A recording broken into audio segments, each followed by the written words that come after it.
Kay, I have a story to tell. It originally came from a cop I know from Central Texas. It could also be posted on X, but I think you'll like it.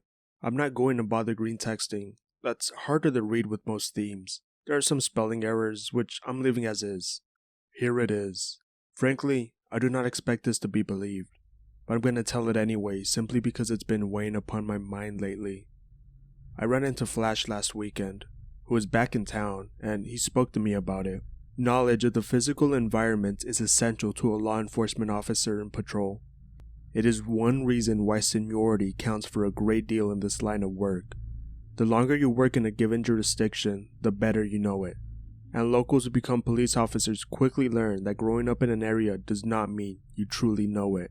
Part of it is that a law enforcement officer, unlike most people, have no perception of private or personal space. We can go anywhere, given correct circumstances, and because of that, a great deal of idle time or routine patrol is spent exploring. Can you get a patrol car through a gap in this fence? Where does that track lead? Is there a way to get from this parking lot to another? If you walk this easement of power line access, what will you see? This is essential, because at some point, this knowledge can mean shaving 30 seconds off of response time, or catching a fleeing subject.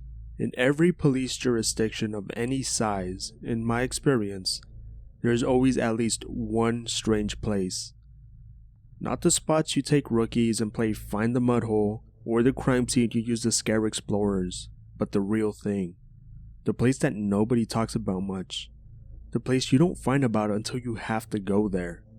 The places you go to only if you have to. We have a place that is sometimes called the Patch. It's about 35 acres of very broken ground covered in scrub oak on the edge of town, completely isolated from everywhere else. Out beyond an old brick plant that now makes clay pots. Nothing, as far as I can tell, has ever been built there, nor is it really good for anything. It's at the base of a tall ridge that currently marks the west boundary of our burg, cut by numerous gullies and whose red clay soil is about as useless for growing anything. The city seized it for taxes back in 1932 for a land company. It was listed as wasteland, no commercial use, back then. It's really a strange place. I've been on search teams across it 6 times in 11 years, and every time I've been on it, it creeps me out. It gives me the willies. When I first explored it, shortly after being cut loose on my own, you can't get a car very deep into it, and frankly, a short walk on foot into it gave me such a bad feeling, I never went back without a reason. It wasn't until about 18 months later that I learned that I was not alone in my reaction to that place. One factual thing that bothers me about that place is that I get lost in it. I have, since I was old enough to think about such things, an unerring instinct about the direction north. I can always find it. Nighttime, snowstorms, forest, whatever. Give me a few seconds to concentrate, and I know which direction north is. Even the desert, which screws up many people, never bothered me. And the army taught me that land navigation is a fine degree. I've run compass courses with multiple dog legs and hit my target location every time. Even on featureless terrain such as Fort Hood, where one bit of scrub is identical to every other bit. But every time I've been in the Patch, I've gotten turned around, in broad daylight, with a ridgeline a quarter mile away that is only a couple degrees off true north-south axis. After the first search, I started taking a compass with me. Near the center of the Patch is a structure we call the Playhouse. It's a building made out of sheets of old galvanized tin, nailed to thick pots and 4x4s, with a dirt floor. We call it the Playhouse because there's absolutely no rationale for its positioning or design. Firstly, you can't get a vehicle larger than an ATV or dirt bike to it due to washouts and gullies. Maybe a jacked up 4x4 if it was dry and you really did not care about your paint job. Secondly, because the place is big, about 3,000 square feet as near as we can tell, but has no purpose. There's no animal pens near it, nothing, just a wood framework with tin nailed to it. No tar on the roof seams, no doors but several doorway-sized openings, no windows at all. Inside, it's split into at least a dozen rooms by either more tin sheets or partitions made out of old packing crates from the railroad. Some of the rooms are completely isolated from the exterior walls. There's no logic or reason to how the rooms are laid out. Several have openings that are barely 3 feet high. It reminds you of how kids put together a fort or a treehouse, except that this one has cut down telephone poles for roof supports set several feet into the ground. Whatever else you can say about it, someone built it to last. There's no junk or litter about the playhouse, and no graffiti. While it's not very obvious, it's been there since before the city seized the place. And with all the generations of kids, you would expect some beer drinking, ghost hunting, or general spray can antics. Nor is there any signs of animals taking advantage of the shelter, nor have I seen any birds' nests, although hornets' nests and mud daubers are present. And it smells odd. That's all I can say about it. It smells different than what I think it should be. This has been commented on by others as well. No specific odor, just odd. And flashlights fell in it. Yes, flashlights fell everywhere. But flashlights seem to fell a lot more in it than anywhere else. $70 Streamlight Stingers that are city issue and have reliable rechargeable batteries go abruptly dead in there. And not the usual fashion, the light going yellow for 20 minutes, getting dimmer and dimmer until they just fade away. Rather, going from hard white light to dead in a minute span. When you carry the same light every day for years, you know it's battery in detail. Yet, many of us have been caught by an unexpected dead battery in the playhouse. Sometime in the past, we were searching for a missing girl. It was likely that she had been carried off by recent high water after a massive cloudburst 10 inches in 10 hours. But foul play was also a possibility. For reasons best unrelated, a search was mounted. I was tasked with taking 2 officers and checking the area around the old brick plant and the patch. I had 2 veteran officers, both entry team members and well known to me. Call them MD and Flash. They readily accepted my suggestion that we change into tactical gear in order to protect our uniforms from the brush. To be frank, I was less concerned with the brush than having an excuse to bring my MP5 along. I wasn't alone in that, as unbidden, both Flash and MD got their shotguns out of the arms room. Flash had a 14 pump, and MD had a Benelli semi-auto. We searched the patch first, and although all 3 of us were carefully keeping track of where we were in a place we had all been in before, we managed to get well and truly turned around twice in a space of 90 minutes. It took us a lot longer than it should have to search the area, because frankly, we weren't splitting up at all. Anywhere else, we would have been 20 to 30 feet apart walking a line. Here, we stuck together. We had been on other search teams which had gotten hopelessly jumbled and separated in the patch before. It was late afternoon when we went to the playhouse. The sky was completely overcast, the color of lead. The ground was muddy, everything was wet, and there was a cold breeze out of the north. To say it was a miserable day would be an understatement. We circled the playhouse looking for footprints and found nothing.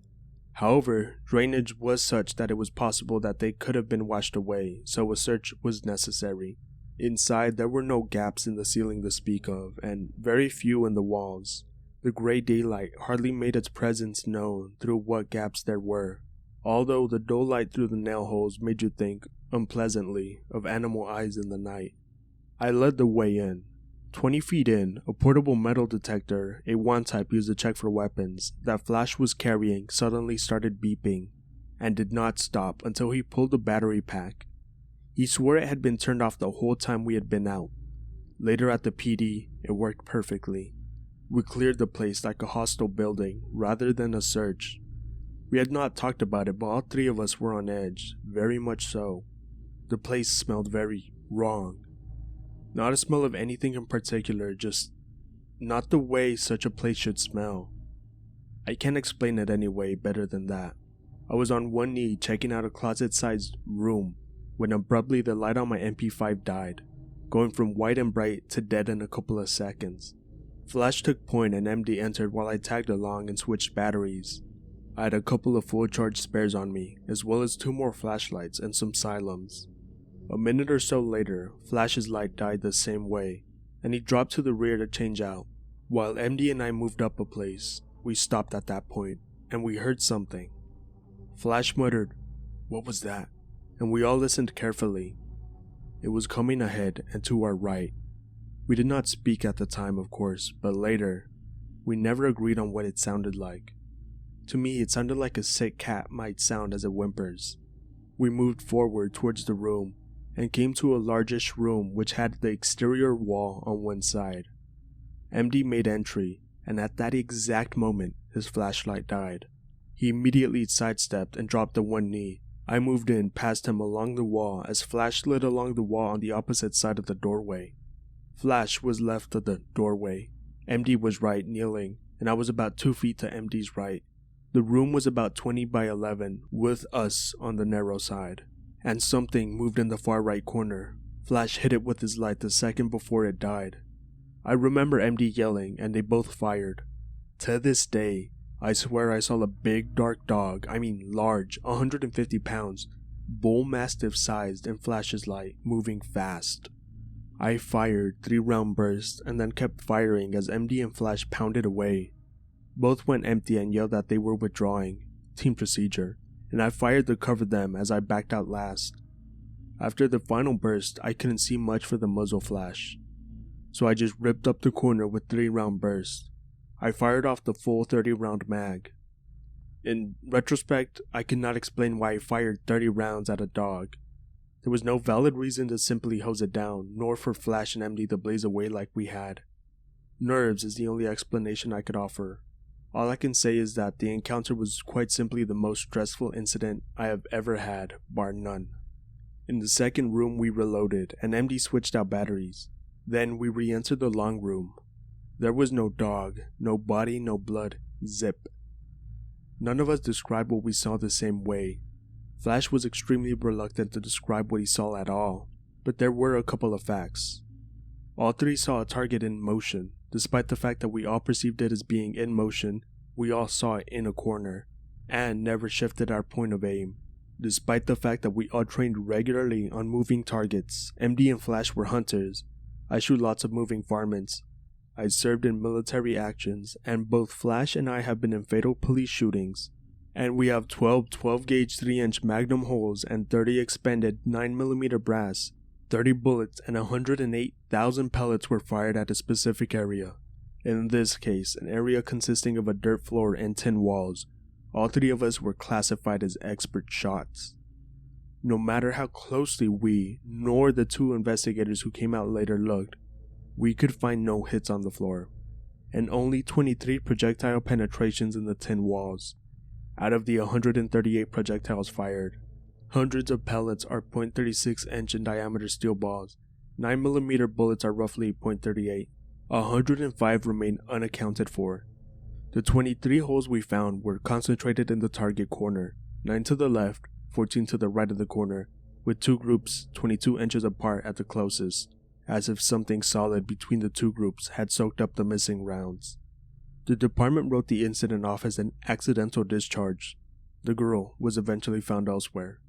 Flash, MD, and I never really talked about the incident except indirectly, all three admitting having felt more stressed than before or since.